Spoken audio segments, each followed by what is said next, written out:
Guys, may piso seat sale. Di ko sure kung nakita nyo na, pero may pa-piso sale ngayon si Cebu Pack.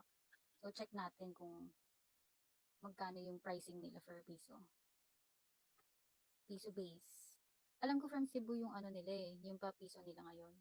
So, check natin. So, just in case gusto nyo mag-travel sa, ayan, Boracay or Davao this summer. Kasi ang alam ko, ano siya, ang sale period is from February 2026 to January 2027.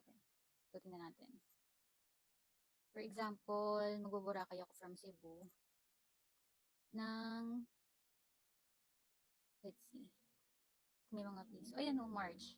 May March 16, 29, 30, April, May 8, May 13, 15, 27, May, maraming May 4, 11, 18, 19, and 5, and 6. Ayan, buong year talaga siya. So, check natin. For example, travel ako ng May. May 4, sa Bor. Bang! 1,000 lang. May 1,091. Ito yung cheapest price eh, kasi may 1,2. Yung sunod 1,2 na. Ito 1,091. 1,1. 1,1, 1,2, ganon. Ayun, try naman natin yung iba. Let's see. Kunwari yung Davao. Select ano lang kasi siya eh. Select domestic flights. Check natin yung Davao. Oh, maraming Davao.